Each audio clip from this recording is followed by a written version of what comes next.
Welcome back to the show, everybody. Check out these headlines. 600 million XRP moved. My goodness, it wasn't me.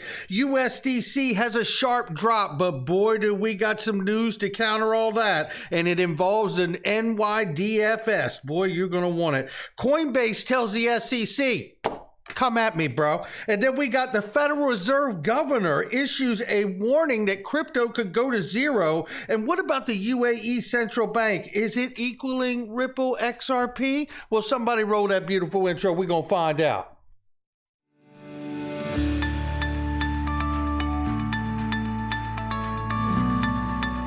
Digital Perspectives with Brad Kimes. Come on in.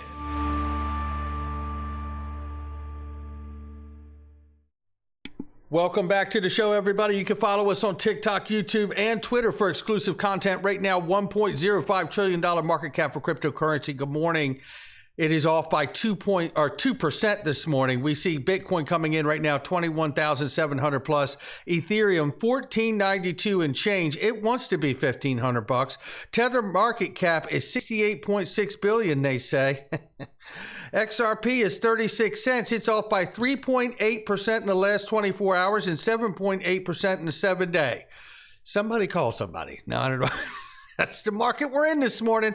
And you know what? If you want to have crypto in an IRA, I have found as a customer, and certainly they're a sponsor, but I've found as a customer first that it was iTrust that does it the best. And if you want, you can click the link underneath the video and check it out for yourself. You can roll over your 401k, your 403b, and everything else that they offer. But let me tell you something. As a retail investor, you can't get institutional custody, but you can at iTrust because that's how they do it. They're compliant. There is no commingling of funds. They don't have access to your funds because it has to be held in institutional custody. And this is the one place you can get it while you're buying crypto that's tax-free. Click the link underneath the video. Whale Alert reported large amounts of XRP movement made by crypto whales over the past 24 hours. This number is staggering, ladies and gentlemen.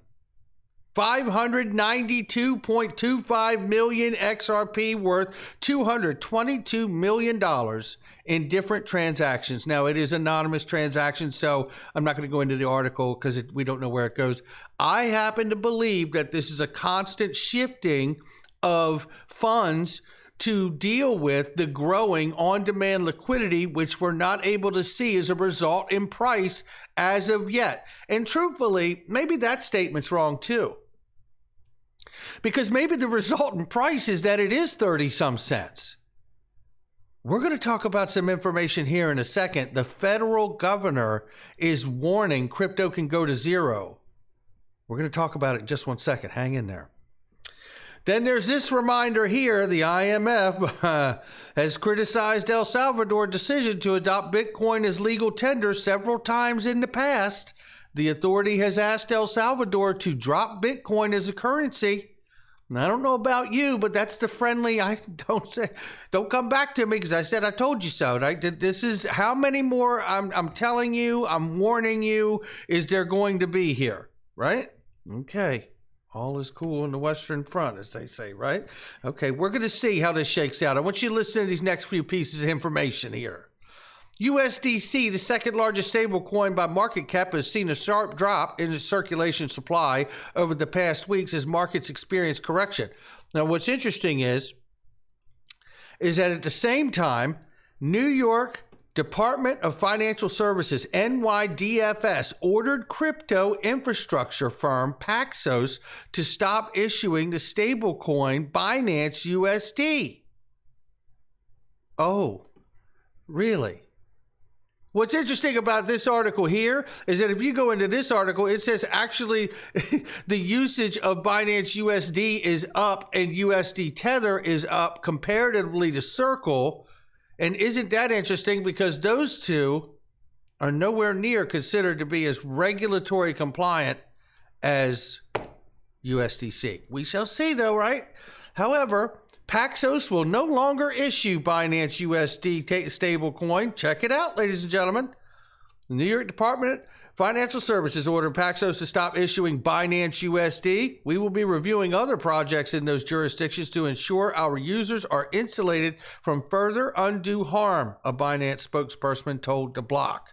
That's what's happening. And you see the writing on the wall? I can. I tell you what, right here, Coinbase can see the writing on the wall with the recent settlement with Kraken over its Earn program.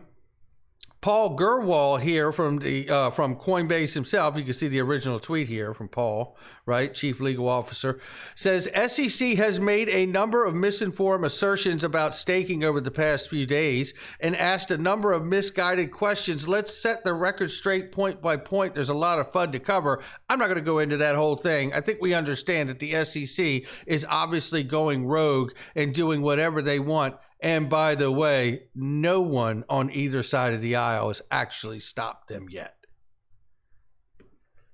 Meta Lawman says here, Coinbase's top lawyer is in a rare combination of MIT engineer and smart lawyer. He says Coinbase's staking program is not a security. Since Coinbase is a public company, there is no way he would make this statement if there was any chance Coinbase would settle if sued by the SEC. Meta Lawman says, good. I love that all these lawyers like Meta Lawman, John Deaton, and others are really, really calling out what they know, even from the legal analysis. The SEC's actions are completely out of line. But again, no one in Congress is stopping them, which suggests to me that they're doing the bidding of Congress for both sides. Remember, where's all this coming from the SEC? I believe it's coming from regulatory capture. And I believe it's coming from the fact that there's more donor money coming from the banks than there is to crypto. And that donor money goes on the right side of the aisle and the left side of the aisle. And they may stand on a soapbox on one side of the aisle and say, this isn't right. But what have they actually done? Take the money? Let me tell you what John Deaton's done. This is what taking action looks like, right? He's not just on Twitter complaining and doing these things. He's taking action. And it's gotten to the point now that he's not just representing 76,000 XRP holders. Oh, no. It's gotten to the point now he's representing the entire retail crypto industry. Don't believe it. It's still true. What they have done is force the SEC through the library case to actually admit that XRP and other technologies are actually nothing more than software code. XRP, like gold, Bitcoin, beaver pelts, whiskey, and orange groves, can be offered and sold as a security. Whether Ripple founders violated securities laws at some point is irrelevant. Absolutely.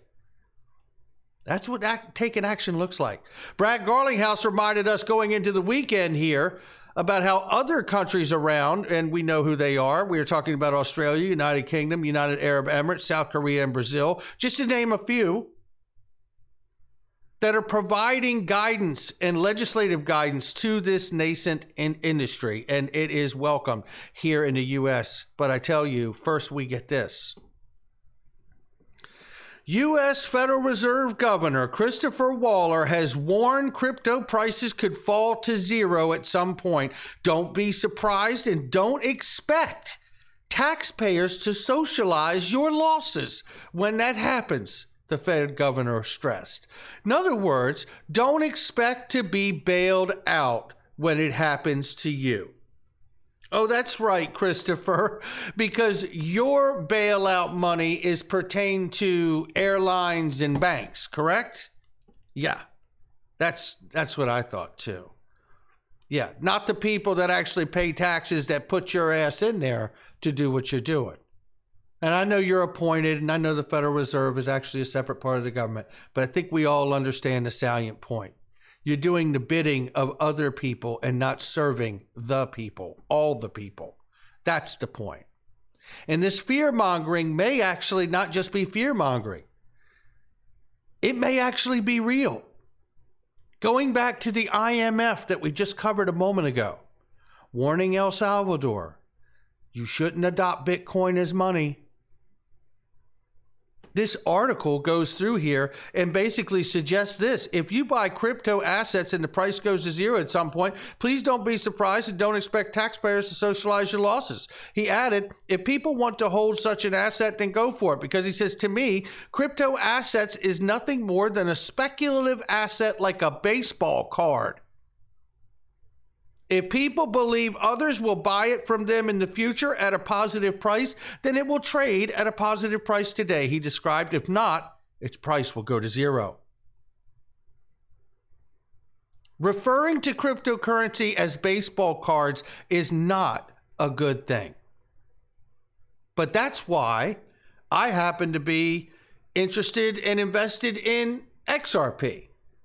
Because I believe no matter what crypto doom will, ensue, I believe that XRP, because it has on-demand liquidity, there is a very real use case happening here. And whether it would go all the way down to 1 cent or what have you, it will not go to zero in my eyes, not financial advice, because there's real use case happening right now and has been happening for years. And that's where I feel like I've got a place to stand that's high ground, at least until we get a ruling on this case that tells us exactly what XRP is, at least in its past to present. And what it's going to be in the future may be a legislative move. But nonetheless, everybody should be looking very closely at their portfolios in a moment like this. Central Bank of United Arab Emirates. Let's see if we can connect some dots today, ladies and gentlemen, with all the doom and gloom. United Arab Central Bank is planning to launch a central bank digital currency for cross-border payments, domestic use, as a part of its first of its newly launched financial infrastructure transformation known as the FIT program. Well, that is very interesting. Now, we know that Ripple has a relationship with US or UAE exchange partners. We've known that for a while. That's 2018. We also know that Ripple has a deep relationship with Rack Bank out of the UAE, right? And obviously the other connections there as well. But what interested me was this right here. Back in October of last year, not that long ago, UAE Central Bank's pilot CBank digital currency transactions. And it goes through and it says Central Bank United Arab Emirates said on Wednesday, October 26, last year, has completed its world's largest pilot of central bank digital currency transactions with other regulators, including the People's Bank of China's Digital Currency Institute, the Project Enbridge. Demonstrated faster, cost-effective, and secure cross-border monetary settlements using central bank money.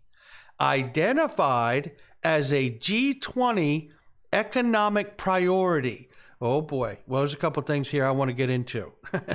One is identified as a G20 economic priority. I have said when we see the G7, G20 really get into this game of digitizing money, that's when you know there is really no turning back here. And you're seeing evidence in this article from just a few months ago. The other reminder is Project Enbridge, and you know where we're going now. You obviously need to have some way to interact cross-border. Yeah. So I think the BIS call this a multi-CBDC model. One of the ideas is you use a sort of a neutral bridge currency to go from one to the other, similar to the model I explained earlier with our on-demand liquidity. Oh, so we know that Enbridge, at least XRP Ledger and on-demand liquidity and the complement of what Ripple offers, is a pilot of Enbridge. One more time here now. Let's get this the way we need it. You obviously need to have some way to interact cross-border. Yeah. So I think the BIS call this a multi-CBDC model. One of the ideas is you use a sort of a neutral bridge currency to go from one to the other, similar to the model I explained earlier with our on-demand liquidity. But the core offering really is not XRP. There's no XRP involved. It's the native token is the CBDC. That's interesting. Yes, it is interesting. That was James Wallace, if you haven't heard it before, from Ripple, head of central bank engagement. Does it guarantee? No.